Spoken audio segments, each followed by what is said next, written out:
नाजरीन ग्रामी, तुर्की में आने वाले जल्जले के बाद आलमी सतह पर कई अहम डेवलपमेंट सामने आई हैं, जिसने हैरान कुन और तशवीशनाक सवालात उठाए हैं।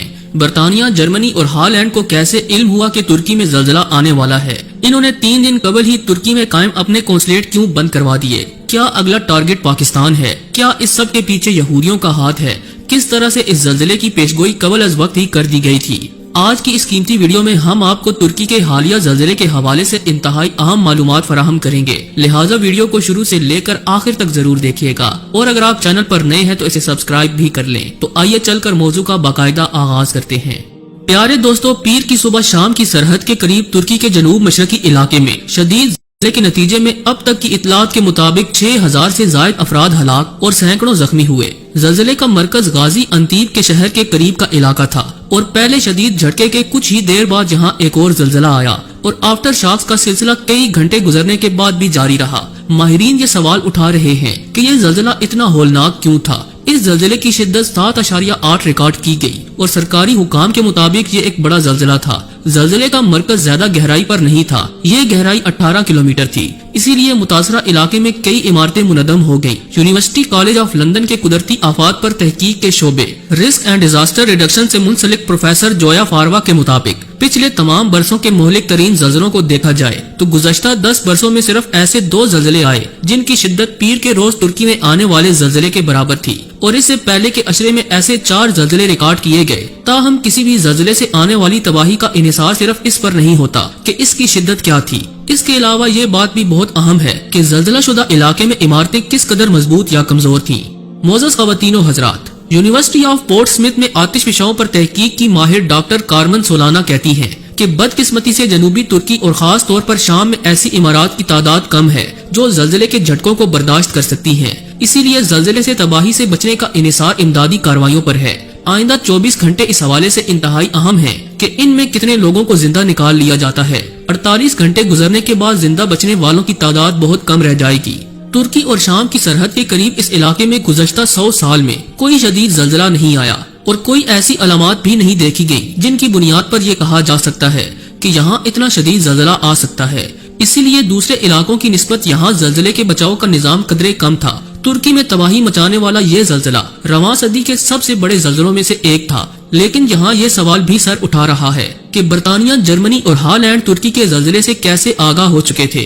इन्हें कैसे मालूम हुआ कि यहाँ कयामत सूरा बर्पा होने वाली है? दरअसल इन ममालिक ने 3 दिन पहले ही यहाँ मौजूद अपने अपने सिफारत खाने बंद करवा दिए और अपने लोग तक वापस बुलवा लिए। बरतानिया, जर्मनी और हॉलैंड ने सिफारत खाने बंद करते हुए ये बयान दिया कि तुर्की में दहशतगर्दी का खतरा है, इसलिए हम यहाँ से जा रहे हैं। आप जरा सोचें कि ये किस जानिब इशारा है। सिफारत खाने बंद होने के ठीक चौथे दिन जल्जले की सूरत में कुदरती आफत तुर्की पर टूट पड़ती है।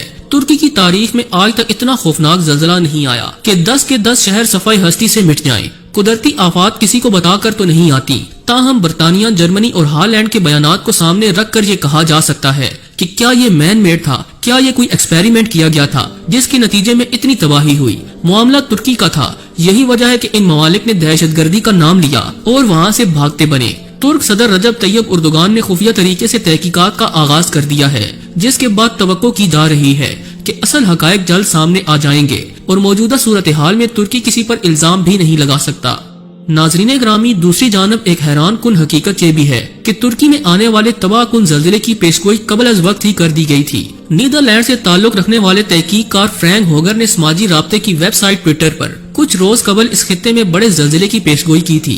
फ्रैंक होगर ने 3 फरवरी को कहा था कि जल्द या बदेर जनूबी वस्ती तुर्की, उर्दन, शाम और लुबनान में 7.5 शिद्दत का जल्जला आएगा। इनके जल्जले से मुतल्लिक पेशगोई 3 रोज बाद ही सच साबित हो गई और फ्रैंक होगर ने पाकिस्तान समेत दीगर एशियाई ममालिक के हवाले से भी पेशगोई कर रखी है कि पाकिस्तान और इससे मुल्हिका इलाकों में भी सख्त जल्जला आ सकता है। ये पेशगोई बहुत से अहम सवालात को जन्म दे रही है। सोचने की बात तो ये है कि तुर्की के साथ बहुत से दीगर ममालिक की सरहदें भी मिलती हैं, लेकिन किसी भी पड़ोसी मुल्क में जल्जले का एहसास तक न हुआ और तुर्की के कई शहर मलिया मेट हो गए। एक और अहम नुक्ता ये है कि हमेशा इसराइल के हमसाये ममालिक में ऐसी आफतें क्यों आती हैं जो कि सब कुछ तहस नहस करके रख देती हैं और इसराइल में एक दरख्त का पत्ता भी नहीं टूटता। यकीनन इस सब के पीछे यहूदियों की बहुत बड़ी साजिश है। वो अमेरिका के साथ मिलकर टेक्नोलॉजी के बलबूते पर जिस मुल्क पर चाहते हैं कहर ढा देते हैं। यहूदी पिछले 200 सालों से वन वर्ल्ड ऑर्डर लागू करना चाहते हैं। اور اس کے لیے وہ کسی بھی حد تک جا سکتے ہیں۔ آج بھی یہودیوں کی خفیہ تنظیم نے دنیا کے بڑے ممالک کو اپنی مٹھی میں کر رکھا ہے۔ بینک ہو یا کاروبار ہو، دنیا بھر کی معیشت ہو یا پھر فلم انڈسٹری، سب پر ان کا ہی راج چلتا ہے۔ جبکہ امریکہ اور اسرائیل ترک صدر رجب طیب اردوغان سے خوفزدہ ہیں، کیونکہ ترکی نے معاہدہ لوازن کے ختم ہوتے ہی اہم اعلانات کر رکھے ہیں۔ عین ممکن ہے کہ ترکی میں آنے والا یہ زلزلہ اسرائیل اور امریکہ کی کسی خفیہ ٹیکنالوجی کا شاخسانہ ہو۔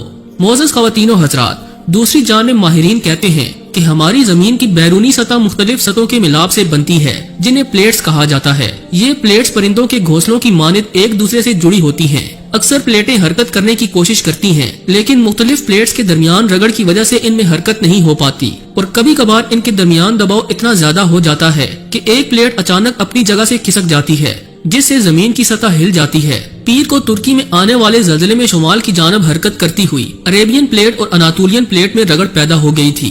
ماضی میں آنے والے بڑے بڑے زلزلوں میں مختلف پلیٹوں کے درمیان رگڑ سے تباہی ہوئی۔ 13 اگست 1821 کو بھی ترکی کے انہی علاقوں میں 7.4 کی شدت کا زلزلہ آیا تھا، تاہم اس کی شدت پیر کے زلزلے سے خاصی کم تھی۔ اس کے باوجود اس زلزلے کے نتیجے میں یہ علاقہ بری طرح سے متاثر ہوا تھا، اور صرف حلب کے شہر میں 7000 اموات ریکارڈ کی گئی تھی۔ 19ویں صدی کے اس بڑے زلزلے کے ایک برس بعد تک اس علاقے میں آفٹر شاکس آتے رہے۔ پیر کی صبح ترکی کے زلزلے کے بعد بھی جھٹکوں کا سلسلہ بہت دیر تک جاری رہا، اور سائنسدانوں کا خیال ہے کہ ماضی کے شدید زلزلے کی طرح اب بھی ترکی میں آفٹر شاکس آتے رہیں گے۔